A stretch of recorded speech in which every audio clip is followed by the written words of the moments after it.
18वीं विधानसभा के इस प्रबोधन कार्यक्रम और ई-विधान कार्यक्रम के शुभारंभ कार्यक्रम में मुख्य अतिथि के रूप में उपस्थित माननीय अध्यक्ष लोकसभा श्री ओम बिरला जी, उत्तर प्रदेश विधानसभा के माननीय अध्यक्ष श्री सतीश महाना जी, नेता प्रतिपक्ष श्री अखिलेश यादव जी, संसदीय कार्य मंत्री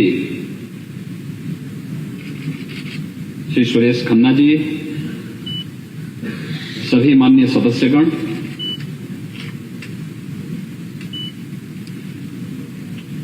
उत्तर प्रदेश विधानसभा के सभी नवनिर्वाचित माननीय सदस्यों के प्रबोधन प्रशिक्षण के लिए आयोजित इस विशेष कार्यक्रम में और ई-विधान कार्यक्रम के शुभारंभ के इस आयोजन में मैं माननीय अध्यक्ष लोकसभा श्री ओम बिरला जी का आप सभी माननीय सदस्यों की ओर से और आपके माध्यम से उत्तर प्रदेश की जिस 25 करोड़ जनता के हितों के लिए यहां पर चिंतन मनन के कार्यक्रम चलने हैं, उन सब की ओर से हृदय से स्वागत करता हूं, अभिनंदन करता हूं।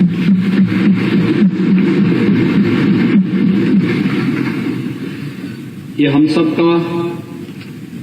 सौभाग्य है कि आदरणीय प्रधानमंत्री श्री नरेंद्र मोदी जी ने डिजिटल इंडिया के माध्यम से शासन की योजनाओं को आम जन तक पहुंचाने के लिए तकनीक का अधिकारिक उपयोग करने के बारे में हमेशा जोर दिया है और प्रदेश सरकार ने विगत 5 वर्षों के अंदर तकनीक का अधिकारिक उपयोग करते हुए समाज के अंतिम पायदान पर बैठे हुए व्यक्ति तक शासन की योजनाओं को जोड़ने, डीबीटी के माध्यम से शासन की योजनाओं का लाभ उन लोगों तक पहुंचाने के लिए जिस कार्यक्रम को आगे बढ़ाया था, आज उसके उत्साहवर्धक परिणाम भी हम सबके सामने आए हैं। मैं धन्यवाद दूंगा उत्तर प्रदेश के हमारे माननीय अध्यक्ष जी को, जिन्होंने आदरणीय प्रधानमंत्री जी के डिजिटल इंडिया के इस कार्यक्रम को वन नेशन वन एप्लीकेशन की भावना को चरितार्थ करते हुए नेशनल ई-विधान एप्लीकेशन का आज यहां पर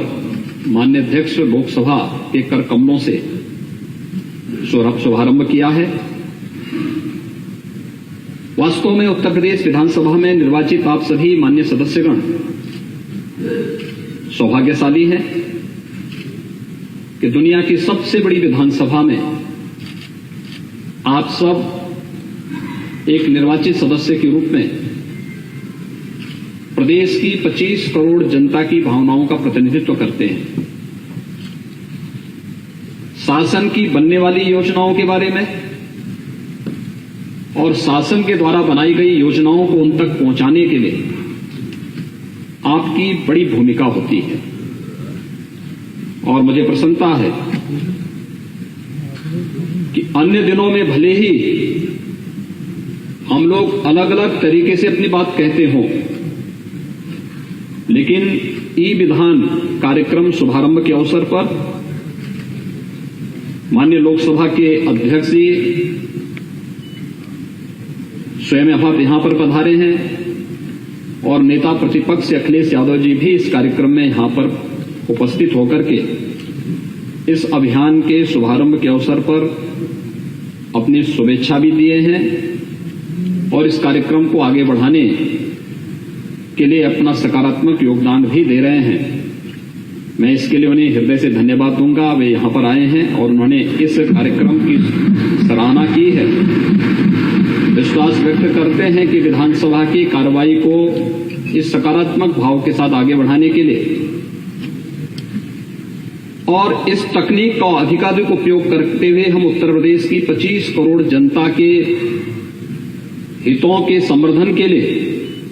सभी लोग मिलकर के कार्य कर पाएंगे, क्योंकि विपक्ष के द्वारा उठाए जाने वाले प्रश्न आलोचनात्मक जरूर होते हैं, लेकिन बहुत बार उन आलोचनात्मक और अगर वह तथ्यपरक आलोचना है तो अब बहुत सारे कार्यों को भी सजगता के साथ और सुलभता के साथ आम जनमानस तक पहुंचाने में मदद करते हैं। और इस दिशा से सत्ता पक्ष और विपक्ष मिलकर के अगर 25 करोड़ जनता के हितों के लिए कार्य करने के लिए प्रतिबद्ध हों तो बहुत सारी समस्याओं का समाधान स्वतःस्फूर्त भाव के साथ होता हुआ दिखाई देता है। और इसलिए मैं धन्यवाद दूंगा उन्हें कि आज उन्होंने इस मंच के साथ शेयर करके अपने आप को ई विधान के साथ जोड़ने का कार्य किया है। उत्तर प्रदेश में विगत 5 वर्ष के अंदर अनेक कार्यक्रम हुए हैं।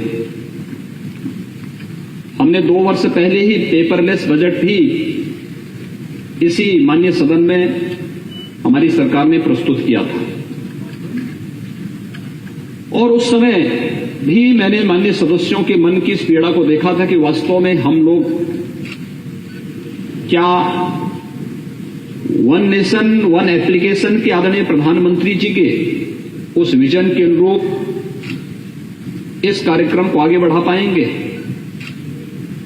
और मैं धन्यवाद दूंगा कि आज वह सपना साकार हुआ है जब नेशनल ई विधान एप्लीकेशन के साथ ही हमारी पूरी की पूरी ये विधानसभा ई विधान के रूप में बदल करके माननीय सदस्यों के कार्य को और भी सहज और सरल बना दी है। अब आपको बहुत मोटा बैग लेकर के आने की आवश्यकता नहीं पड़ेगी। बहुत बार होता था कि माननीय सदस्य जब सदन में आते थे तो अपने एक सहायक को साथ में लेकर के चलते थे और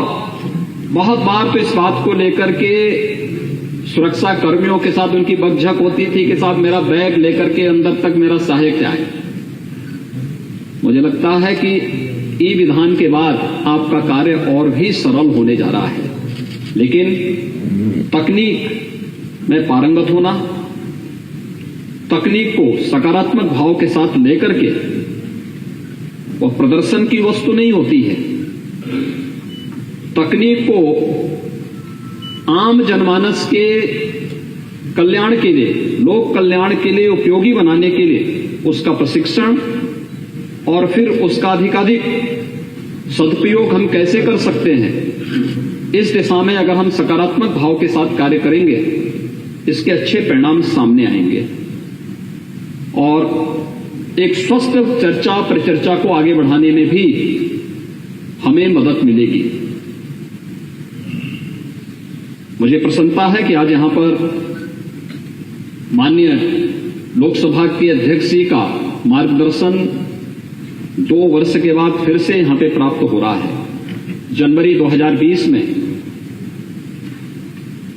आप यहां पर एक कार्यक्रम की दृष्टि से इसी सदन में संबोधित करने के लिए आए थे, जब तमाम विधानमंडलों से जुड़े हुए माननीय पदाधिकारी और स्पीकर से यहां पर उपस्थित होकर के कैसे हमें संसदीय कार्य प्रणाली को और भी मजबूत बनाना है, इस दिशा में एक स्वस्थ परिचर्चा को आगे बढ़ाने का कार्य हुआ था। 17वीं विधानसभा इस दिशा से बहुत समृद्धशाली रही। यद्यपि 2 वर्ष का कार्यकाल हम लोगों का वैश्विक महामारी कोरोना से जूझते हुए उसके प्रबंधन में व्यतीत हुआ, लेकिन उस संकट के दौर में भी, चुनौतियों के बीच में भी कैसे रास्ता बनाया जाना चाहिए, प्रधानमंत्री जी के मार्गदर्शन में, उनके नेतृत्व में न केवल सरकार ने बल्कि विधानसभा ने भी अपने को इस सत्र बाधित नहीं होने दिया। हां, ये जरूर रहा कि हम लोग जो सदन की स्ट्रेंथ थी उतने माननीय सदस्यों को एक साथ यहां नहीं बिठा पाते थे। हमने वर्चुअल जुड़ने की भी परमिशन दी है। जो बड़े बड़े स्क्रीन लगे हुए हैं, इसी बात के लिए उस समय भी स्थापित किए गए थे कि हम इस स्क्रीन का उपयोग कर सकें और कोई मान्य सदस्य जो 60 साल से ऊपर का है, पहले से किसी बीमारी से ग्रसित है, अगर वह चाहे या अस्वस्थता की स्थिति में है तो वह चाहे तो वर्चुअली भी जोड़ करके सदन की कार्रवाई का में भागीदार बन सकता है। और उस समय भी सदन का कार्य हो सकता है कि हमने सदन की कार्यप्रणाली को नियमित चलाया। हां, उसकी अवधि को सीमित किया गया, लेकिन सदन तब भी चला। सरकार ने अपनी सारी गतिविधियों को चलाया, कोविड प्रबंधन का एक मॉडल खड़ा करने का प्रयास किया। उस चुनौती से जूझते हुए आज हम लोग एक नई विधानसभा की ओर आगे बढ़ रहे हैं। 18वीं विधानसभा का गठन होना और 18वीं विधानसभा के गठन के साथ ही ई विधान लागू होना और उसके प्रशिक्षण का भी कार्यक्रम। कल मैं स्वयं यहां पर आया था, मैंने पूरे सदन का अवलोकन किया था, मान्य सदस्यों के प्रशिक्षण के कार्यक्रम को भी देखा। और मैं आप सभी मान्य सदस्यों से भी अपील करूंगा, 128 नए सदस्य आए हैं। पुराने भी मान्य सदस्य बहुत सारे ऐसे होंगे कि जिनको अब तक ये लगता रहा होगा कि हो सकता है कि इसकी प्रशिक्षण की आवश्यकता हमारी नहीं, यद्यपि हमारे ई कैबिनेट पहले से है। हमने ई बजट 2 वर्ष पहले ही प्रदेश में यहां लागू कर दिया था, लेकिन मेरा आप सबसे अनुरोध होगा कि हम तकनीक से भागे ना, उसको अंगीकार करें। हां, उसका पिछलग्गू भी न बने, क्योंकि बहुत बार होता यह है कि हम फिर जहां पे पब्लिक से इंटरेक्शन होना है, जनता के बीच में जाना है, फील्ड विजिट हमारे होते रहने चाहिए, क्षेत्र का विजिट होते रहना चाहिए। नहीं तो ऐसा न हो कि क्षेत्र विजिट के लिए आप भी ये मान लें कि अब हम वर्चुअल ही सबसे संपर्क करके काम चल लेगा। जनता से संवाद के लिए आपको प्रत्यक्ष जाना ही होगा, और नहीं तो वर्चुअली जलने की बात तो फिर जनता भी उस समय चुनाव के समय यही कहती है कि आप वर्चुअली वोट भी ले लेना। तो वह स्थिति कम से कम विधानसभा के मान्य सदस्यों के साथ नहीं जुड़ सकती है। हम उसके पिछलग्गू न बने, लेकिन हां, अपनी सुविधा के लिए, प्रदेश के विकास के लिए और 25 करोड़ लोगों के जीवन में व्यापक परिवर्तन करने के लिए तकनीक का अधिकाधिक उपयोग अगर हम करना प्रारंभ कर देंगे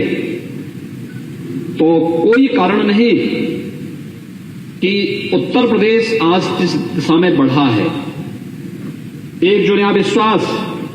उत्तर प्रदेश की जनता ने आप सब में व्यक्त किया है। उत्तर प्रदेश में जो संभावनाएं हैं और पूरा देश और देश का नेतृत्व उत्तर प्रदेश के अंदर जिन संभावनाओं को देख रहा है, इन संभावनाओं को सभी लोग मिलकर के अच्छे ढंग से आगे बढ़ा करके आदरणीय प्रधानमंत्री जी की मंशा के अनुरूप हम देश की अर्थव्यवस्था में उत्तर प्रदेश की भूमिका को पूरी मजबूती के साथ और सही परिप्रेक्ष्य में लाने में सफल होंगे। प्रशिक्षण के इस कार्यक्रम की अवधि के दौरान आप माननीय सदस्यगण अवश्य इसका प्रशिक्षण लें, सभी माननीय मंत्रीगण भी इसका प्रशिक्षण लें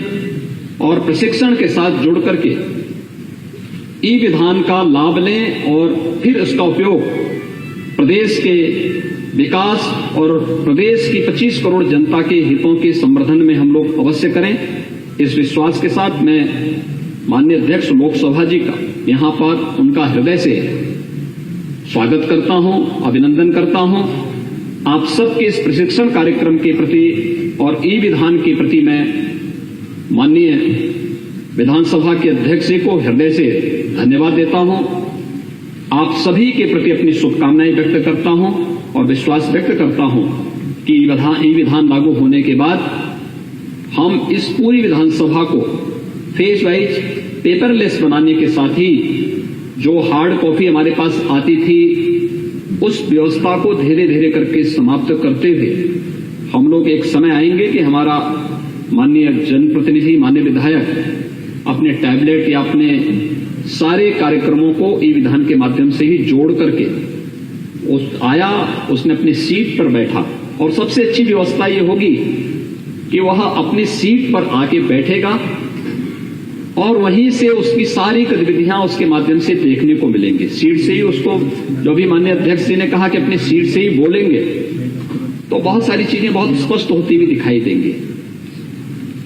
मैं 17वीं विधानसभा में भी कहा था और फिर मैं कहूंगा कि संसदीय लोकतंत्र की दृष्टि से हमारी लोकसभा, हमारी संसद एक उत्कृष्ट उदाहरण प्रस्तुत करती है और हमें संसदीय कार्यप्रणाली को आगे बढ़ाने के लिए लोकसभा की कार्य पद्धति को अधिकाधिक उपयोग करना होगा, प्रशिक्षण लेना होगा। मान्य सदस्यों को सदन की, लोकसभा की कार्रवाई कैसे चल रही है, राज्यसभा की कार्रवाई कैसे चलती है, इसको देखना होगा। आवश्यकता पड़ती है तो वहां फिजिकली जाकर के हम लोग देखें कैसे क्वेश्चन आवर में कैसे क्वेश्चन होते हैं, सदस्य, एक मान्य सदस्य कितना अपने प्रश्न पर कितने सप्लीमेंट्री क्वेश्चन पूछ सकता है। प्रश्न एक मान्य सदस्य ने पूछा है, लेकिन अन्य कितने सदस्य उस पर सप्लीमेंट्री पूछने की सुविधा ले सकते हैं और 1 घंटे के अपने क्वेश्चन आवर को हम कैसे अधिक से अधिक समृद्धशाली बना सकते हैं, इससे अधिक से अधिक मान्य सदस्यों को मौका मिल सके या किसी भी मुद्दे पर परिचर्चा को आगे बढ़ाने के लिए उसको हम प्रभावशाली तरीके से आगे कैसे बढ़ा सकते हैं, नए सदस्यों को कैसे मौका मिलना चाहिए, इन सभी मुद्दों को लेकर के ई विधान के साथ ही 18वीं विधानसभा इन सभी कार्यक्रमों को लेकर के स्वस्थ संसदीय प्रक्रिया को आगे बढ़ाने में भी हम लोग सफल होंगे, इस विश्वास के साथ कि 17वीं विधानसभा में कुछ कार्यक्रम आगे ऐसे चले थे। खासतौर पर हमने सस्टेनेबल डेवलपमेंट गोल्स पर 36 घंटे तक उत्तर प्रदेश विधानसभा में विशेष चर्चा हुई थी और मुझे लगता है कि किसी भी राज्य विधानमंडल की ये पहली चर्चा थी जिसने 36 घंटे तक निरंतर चर्चा को चला करके गरीबी उन्मूलन के लिए, शिक्षा के क्षेत्र में क्या परिवर्तन हो सकते हैं, सबको स्वास्थ्य के लक्ष्य को कैसे आगे बढ़ाया जा सकता है, कृषि और जल संसाधन के क्षेत्र में क्या कुछ किया जा सकता है, स्किल डेवलपमेंट और रोजगार उपलब्ध कराने में कैसे हम योगदान दे सकते हैं, इन सभी मुद्दों पर व्यापक चर्चा हुई थी। उसके लिए मंत्रिमंडल के समूह बनकर के उन कार्यक्रमों को हम लोगों ने आगे बढ़ाने का काम भी किया, काफी कार्यक्रम आगे भी बढ़े। ऐसे ही राष्ट्रपिता महात्मा गांधी की 150वीं जयंती कार्यक्रम के अवसर पर भी विधानमंडल का विशेष सत्र आहूत किया गया था। यह कार्यक्रम हमारी स्वस्थ संसदीय प्रणाली को व्यक्त करने का भी एक माध्यम था और चर्चा परिचर्चा के माध्यम से हम अपने संसदीय सामान्य रूप से औपचारिक कार्यक्रमों के इतर भी अन्य विषयों पर भी हम गंभीर चर्चा को आगे बढ़ा सकें। ये कार्यक्रम भी यहां पर चले थे और यह हमारे लिए सौभाग्य की बात है कि जब उत्तर प्रदेश विधानसभा, जो देश की और दुनिया की सबसे बड़ी विधानसभा है, जब इस विधानसभा को हम ई विधान के रूप में परिवर्तित कर रहे हैं, यह वर्ष आजादी का अमृत महोत्सव का वर्ष भी है। हम सब जानते हैं आदरणीय प्रधानमंत्री जी ने पूरे देश को इस संकल्प के साथ जोड़ने का कार्य किया है। खासतौर पर उन्होंने इस बारे में कहा है कि अमृत महोत्सव आजादी के 75 वर्ष हम पूरे करने जा रहे हैं। आत्मावलोकन करने का एक अवसर तो हमें दे रहा है, लेकिन साथ साथ हम अगले 25 वर्ष की एक व्यापक कार्य योजना लेकर के चले, अमृत काल इसे मान करके चले। विगत 8 वर्ष के दौरान क्या कुछ हुआ देश के अंदर, इसको जाने। और अमृत काल के रूप में आगामी 25 वर्षों की कार्य योजना समाज का हर तबके का व्यक्ति, एक माननीय सांसद, एक माननीय विधायक, एक माननीय ग्राम पंचायत में चुना गया ग्राम प्रधान, क्षेत्र पंचायत में चुने गए क्षेत्र पंचायत समिति के सदस्य, जिला पंचायत के सदस्य, उनके चेयरमैन, ये सभी लोग हमारे नगर निकायों के पार्षद, उनके चेयरमैन, महापौर या समाज का सामान्य व्यक्ति, किसान हो, नौजवान हो, महिलाएं हो, समाज के प्रत्येक तबके का व्यक्ति कि अमृत काल का उपयोग हम अपने ग्राम पंचायत को, अपने मोहल्ले को, अपने वार्ड को, अपने नगर निकाय को, अपने विधानसभा को, अपने जनपद को, अपने प्रदेश को कैसे हम समृद्धि के मार्ग पर आगे बढ़ा करके सुशासन के उस लक्ष्य को प्राप्त कर सकें जो देश के आजादी के अमर सेनानियों ने जो सपना देखा था, उस सपने को साकार कैसे कर सकें। 25 वर्ष की उस कार्य योजना को लेकर के अगर हम चलेंगे तो कोई कारण नहीं कि अमृत काल का उपयोग भारत को न केवल एक भारत श्रेष्ठ भारत की उस परिकल्पना को जो आदरणीय प्रधानमंत्री जी के नेतृत्व में तेजी के साथ आगे बढ़ रहा है, बल्कि भारत दुनिया के अंदर एक नेतृत्वकर्ता देश के रूप में होगा, इस विश्वास के साथ हम सबको जुड़ करके कार्य करना होगा। अमृत महोत्सव वर्ष में ई विधान लागू करने और माननीय सदस्यों के इस प्रबोधन कार्यक्रम के अवसर पर एक बार फिर से माननीय लोकसभा अध्यक्ष जी का हृदय से स्वागत और अभिनंदन करते हुए अपने उत्तर प्रदेश विधानसभा के अध्यक्ष श्री सतीश महाना जी का मैं हृदय से धन्यवाद दूंगा कि उन्होंने बहुत कम समय में इस बेहतर तकनीक का उपयोग करते हुए उसके प्रशिक्षण के कार्यक्रम को भी आगे बढ़ाया है, क्योंकि प्रशिक्षण अगले 2-3 दिन के अंदर हम लोग इतना पारंगत हों कि 23 मई को जब यहां पर माननीय राज्यपाल महोदय अभिभाषण देने के लिए आए, संवेद सदन को अभिभाषण देने के लिए यहां पर उपस्थित हों, तो उस समय टैबलेट हम सबके सामने ई विधान के रूप में एक नई तस्वीर उत्तर प्रदेश विधान सभा की प्रस्तुत करता हुआ दिखाई दे। और फिर ये बजट सत्र भी हमारा होगा, तो बजट सत्र का भी एक आयोजन हम इसके साथ देख पाएंगे। हमारा प्रयास होगा कि इस सत्र में भले ही हम आपको हार्ड कॉपी भी उपलब्ध कराएं, लेकिन अगले सत्र से प्रयास होगा कि सब आप सॉफ्ट कॉपी के माध्यम से ही आप ई विधान की कार्य प्रणाली के साथ जुड़ सके। एक बार फिर से मैं इस पूरी कार्य पद्धति के प्रति, इस प्रबोधन कार्यक्रम के प्रति, ई विधान के प्रति, इससे जुड़े हुए विधान सभा से के सभी हमारे जो प्रमुख सचिव और उन अधिकारीगण हैं, उनकी पूरी टीम को, एनआईसी की पूरी टीम को हृदय से धन्यवाद देते हुए आप सभी के इस प्रशिक्षण के प्रति मैं अपनी शुभकामनाएं देता हूं। धन्यवाद। जय हिंद। धन्यवाद माननीय मुख्यमंत्री महोदय। उत्तर प्रदेश विधानसभा भाग्यशाली है कि उसे समय समय पर लोकतंत्र के देश के सबसे बड़े मंदिर लोकसभा के माननीय अध्यक्ष महोदय का मार्गदर्शन और आशीर्वाद मिलता रहा है। अब मैं अत्यंत विनम्रतापूर्वक माननीय अध्यक्ष लोकसभा श्री ओम बिरला जी को उनके आशीर्वचन के लिए आमंत्रित करता हूं।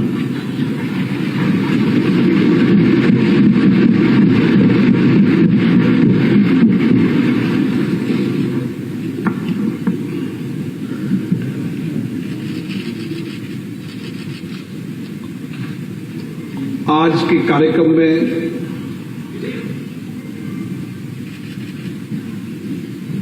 उपस्थित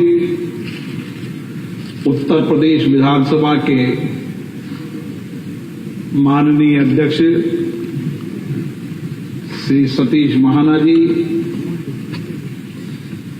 उत्तर प्रदेश के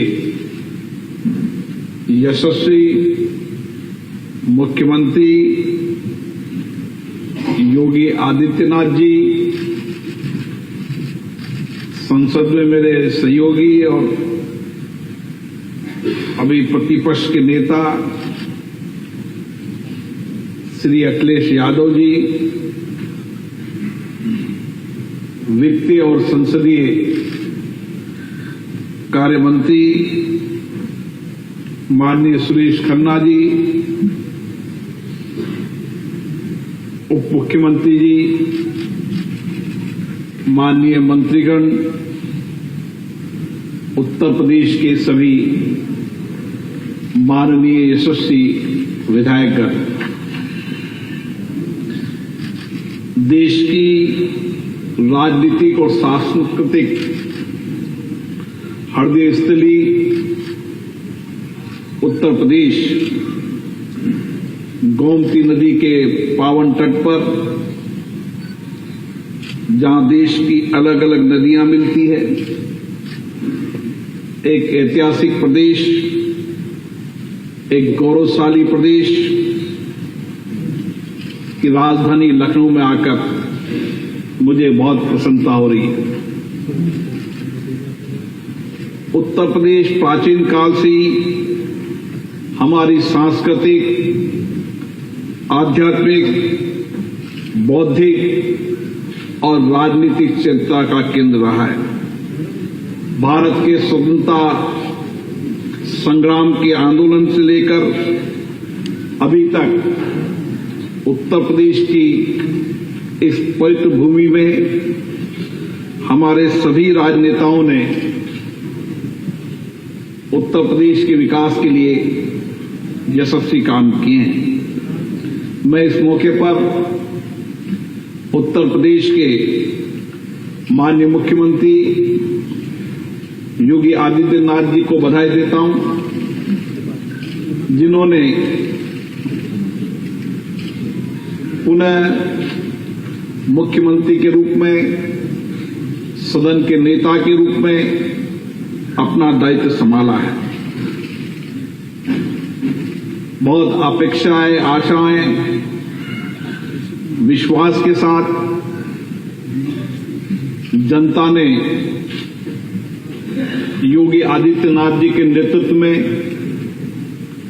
सरकार को मौका देने का प्रयास किया है। मुझे आशा है कि मुख्यमंत्री जी के नेतृत्व में, सदन के नेता के रूप में इस प्रदेश के समावेशी विकास के लिए सभी दलों को साथ लेकर उत्तर प्रदेश के सर्वांगीण विकास के लिए उनका योगदान रहेगा और देश के अंदर उत्तर प्रदेश सामाजिक आर्थिक परिवर्तन का एक नया युग शुरू करेगा। मैं इस मौके पर हमारे विधानसभा के अध्यक्ष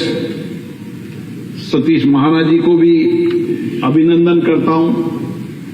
कि उन्होंने उत्तर प्रदेश के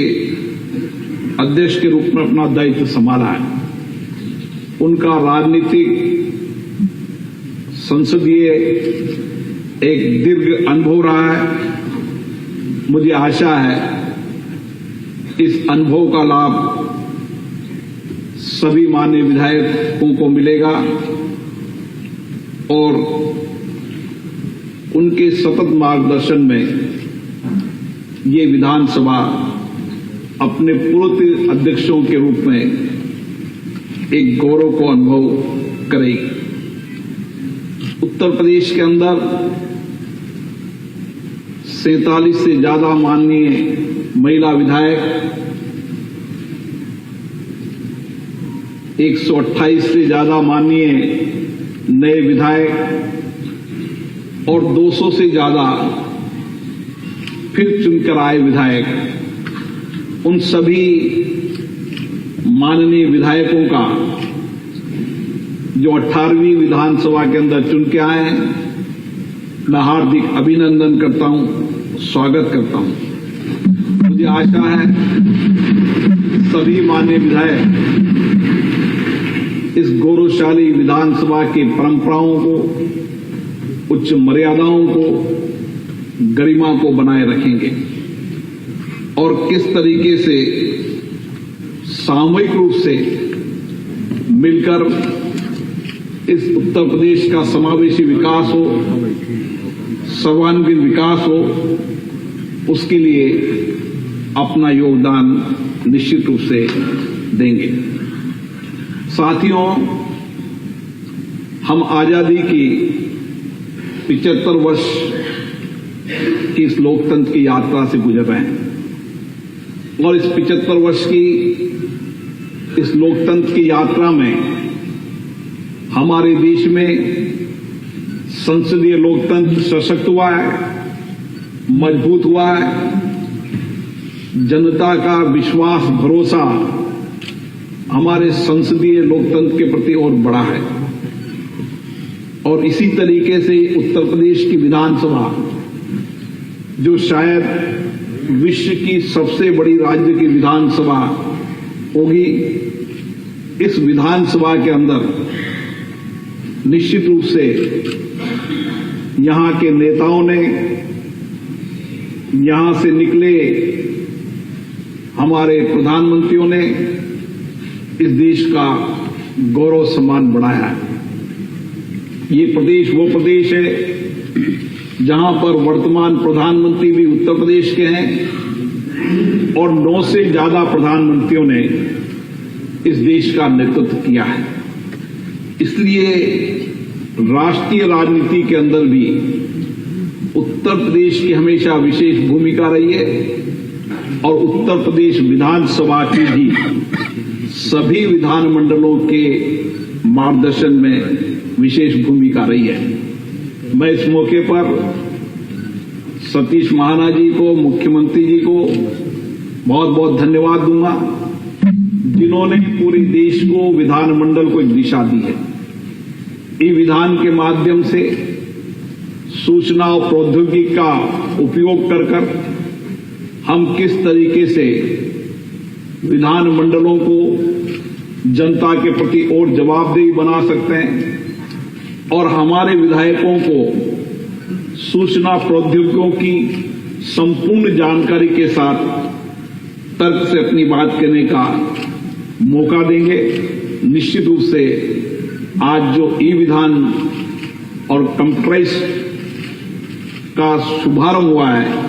निश्चित रूप से सूचना और प्रौद्योगिकी का लाभ हमको भी मिलेगा और प्रदेश की जनता को मिलेगा। साथियों, भारत दुनिया का सबसे बड़ा लोकतंत्र है। जब आजादी प्राप्त हुई थी तो हमारे सामने एक चुनौती थी कि हम शासन चलाने की कौन सी पद्धति अपनाएं, लेकिन हमारे मनीषियों ने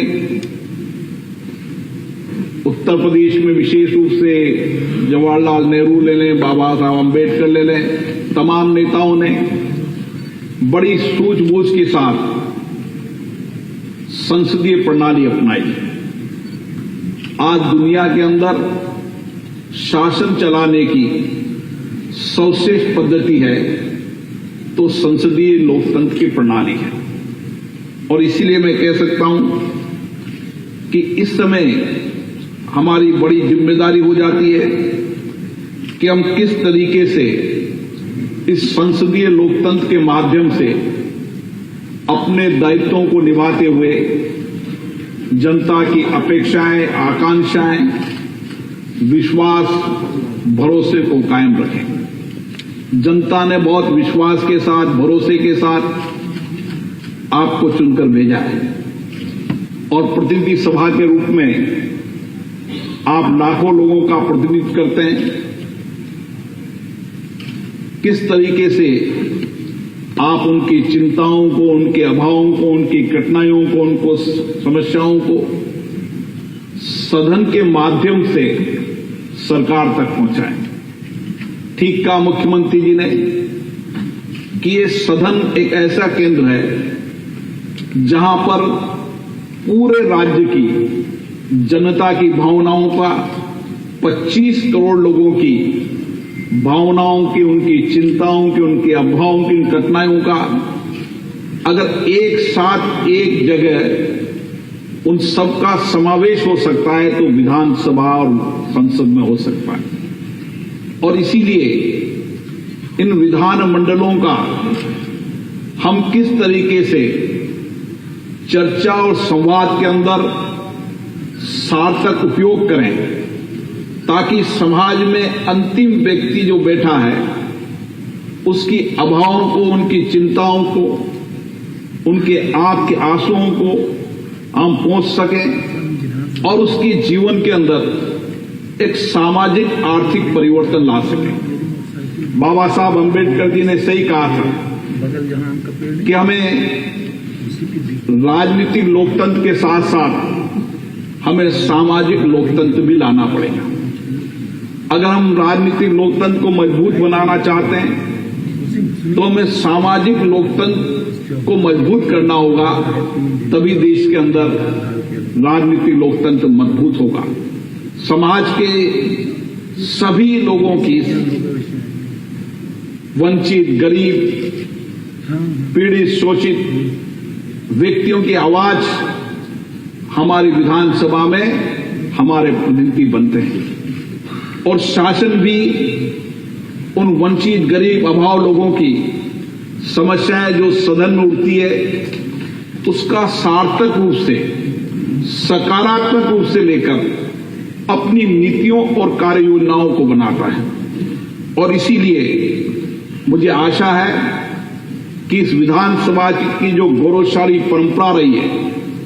परिपाटियां रही है, यहां के नियम प्रक्रिया रही है, उन नियम प्रक्रियाओं, परिपाटी, परंपराओं का आप उपयोग कर समाज के अंतिम व्यक्ति तक के जीवन को परिवर्तन करने के लिए एक सार्थक चर्चा संवाद करें। ये सदन चर्चा संवाद के केंद्र होनी चाहिए। जितनी चर्चा होगी, संवाद होगी, बातचीत होगी, तर्क होंगे, उतने ही हम उस मंथन में से अमृत निकालकर उस जनता का कल्याण कर पाएंगे। इसीलिए संसदीय प्रणाली चर्चा और संवाद का केंद्र है। मैं इसलिए विशेष रूप से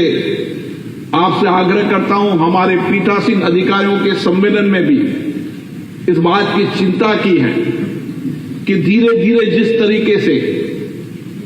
सदनों में हंगामा, नारेबाजी, तख्तियां, जिसके कारण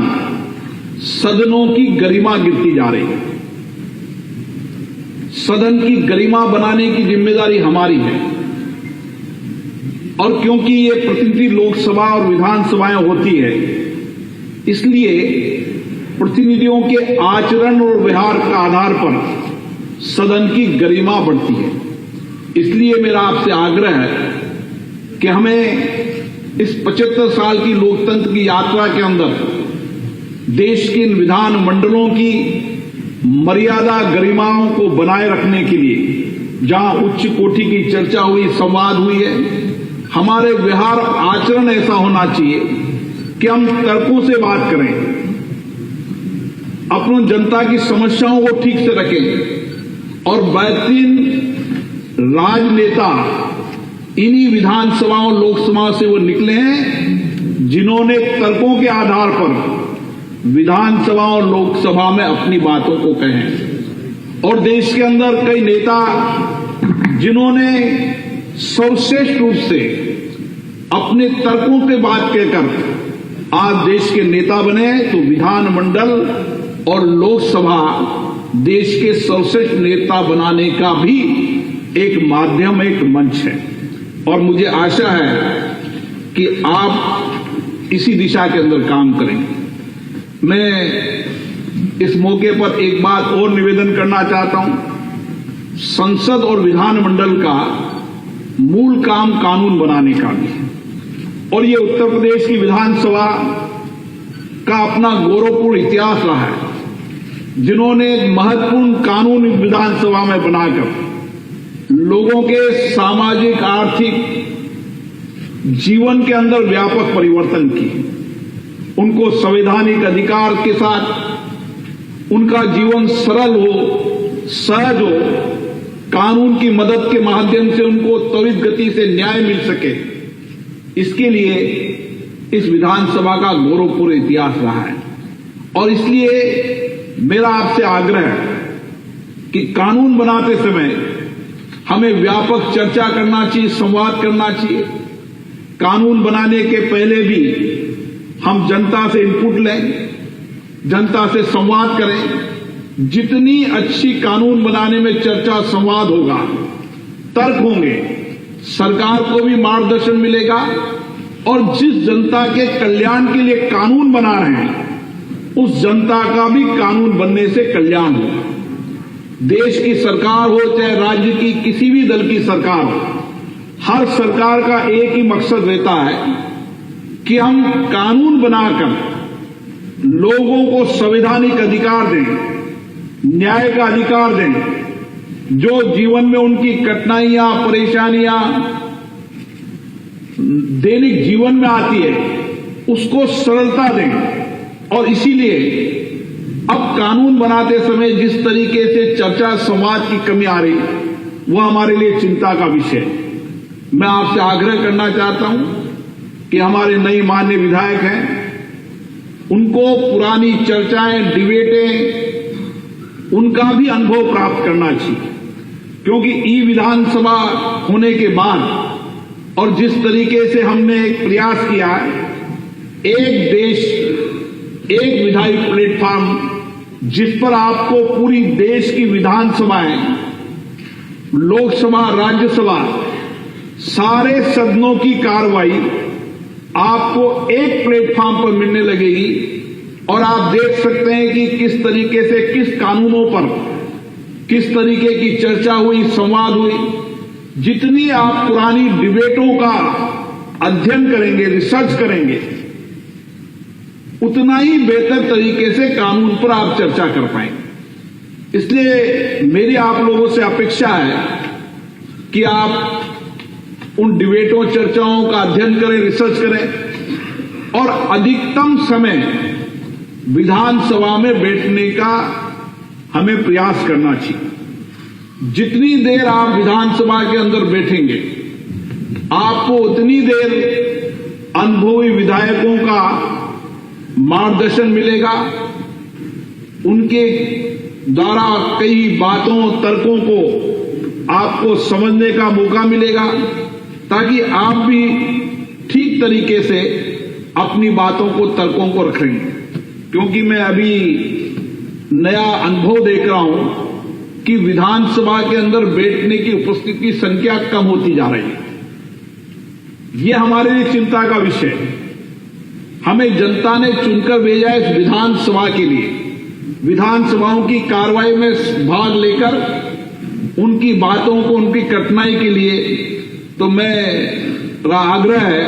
कि आप इस दिशा की ओर भी काम करेंगे और कोशिश करेंगे कि देश और दुनिया की सबसे बड़ी विधानसभा चर्चा संवाद का वह केंद्र बने,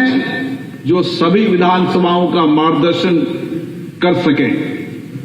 मैंने माननीय अध्यक्ष जी से निवेदन किया है कि हम किस तरीके से जब नई टेक्नोलॉजी का उपयोग कर रहे हैं, सूचना प्रौद्योगिकी का उपयोग कर रहे हैं, इतने कम समय के अंदर, इस 1.5 महीने के अंदर माननीय अध्यक्ष महोदय ने माननीय मुख्यमंत्री जी के मार्गदर्शन में जिस तरीके से ई विधान और पेपरलेस विधानसभा की ओर कदम बढ़ाए, निश्चित रूप से उसी दिशा के अंदर हमारी लाइब्रेरी, हमारा संग्रहालय देश और दुनिया का सबसे सर्वश्रेष्ठ संग्रहालय होना चाहिए। हमारी रिसर्च विंग एक बेहतर रिसर्च विंग होना चाहिए। हम हमारे विधायकों की कैपेसिटी बिल्डिंग कैसे कर सकते हैं, उसके लिए समय समय पर देश के बड़े बड़े विभागों का समय समय पर प्रबोधन कार्यक्रम होना चाहिए, ताकि हम हमारे कैपेसिटी बिल्डिंग करते हुए हमारे विधायकों की तर्क चर्चा को तीव्र संवाद के रूप में परिवर्तन कर सकें, एक बेहतर चर्चा संवाद कर सकें। इसके लिए उनकी कैपेसिटी बिल्डिंग के लिए भी हमें व्यापक प्रयास करने की आवश्यकता है। साथियों, जैसा कि नेता सदन ने बताया, प्रतिपक्ष के नेता ने भी बताया कि सूचना प्रौद्योगिकी का जितना उपयोग शासन और प्रशासन में होता है, उतनी शासन और प्रशासन में पारदर्शिता आती है। उसी तरीके से हम भी अगर विधानसभाओं के अंदर जितना सूचना प्रौद्योगिकी का उपयोग करेंगे, उतना ही अच्छा तर्क संवाद चर्चा कर पाएंगे। इसलिए इस देश के अंदर माननीय प्रधानमंत्री जी के नेतृत्व में जो नया परिवर्तन देश के अंदर हुआ है कि किस तरीके से हमने सूचना प्रौद्योगिकी को परिवर्तन करके शासन को जवाबदेही बनाया, प्रशासन को पारदर्शिता बनाई और एक ईमानदार शासन हो, बिना पक्षपात के, बिना भेदभाव के। जितना मानव संसाधन का उपयोग कम होगा, जितनी तकनीकी का उपयोग होगा, उतनी शासन प्रशासन के अंदर पारदर्शिता आएगी। और इस देश के रूप में प्रधानमंत्री जी ने उत्तर प्रदेश के ने इस दिशा के अंदर व्यापक प्रयास किया है, लोगों की जवाबदेही के साथ काम किया है। मुझे आशा है कि चाहे सत्ता में बैठे हैं, चाहे प्रतिपक्ष में बैठे हैं, हम सबका एक ही ध्येय और एक ही लक्ष्य है कि हम किस तरीके से हमारे प्रदेश की 25 करोड़ जनता के सामाजिक आर्थिक जीवन में परिवर्तन ला सके, कैसे समाज के अंतिम व्यक्ति के जीवन के अंदर एक व्यापक परिवर्तन लाकर समाज के वंचित, गरीब, अभाव में रहने वाले लोगों के जीवन परिवर्तन कर सकें। इसके लिए हम यहां विधानसभा में आए हैं। मुझे आशा है इस विधानसभा में इसी दायित्वों का हम निर्वहन करते हुए प्रदेश के समावेशी विकास के लिए अपनी संपूर्ण ऊर्जा से, अपने कठोर परिश्रम से, निष्ठा से, प्रतिबद्धता के साथ, एक सकारात्मक चर्चा के साथ इस प्रदेश का व्यापक विकास करेंगे और आने वाले समय के अंदर इस देश और दुनिया के अंदर इतना बड़े राज्य के अंदर हम किस तरीके से समावेशी रूप में संपूर्ण क्षेत्र का, सभी लोगों का विकास करने के लिए इस विधानसभा के अंदर सामूहिकता के साथ मिलकर काम करेंगे। चाहे पक्ष हो, चाहे प्रतिपक्ष हो, सबकी अपनी अपनी जिम्मेदारी है, लेकिन सब सामूहिकता से इस बात की जिम्मेदारी मानते हैं कि मेरा प्रदेश कैसे आगे बढ़े और उसमें मेरा क्या योगदान हो। इसके लिए मुझे आशा है सकारात्मक रूप से पक्ष और विपक्ष मिलकर काम करेंगे। जहां पर शासन और प्रशासन में कुछ कमी आएगी, इस विधान मंडलों के माध्यम से प्रतिपक्ष के रूप में हमारी भूमिका रहेगी कि शासन में जवाबदेही रहे, प्रशासन में पारदर्शिता रहे। इसके लिए भी हम सजग प्रतिनिधि के रूप में काम कर सामूहिकता के साथ, सामूहिक उत्तरदायित्व के साथ, सामूहिक संकल्प के साथ इस उत्तर प्रदेश को देश का सबसे आर्थिक सामाजिक परिवर्तन करने वाला प्रदेश और सबसे सर्वांगीण विकास, क्योंकि आज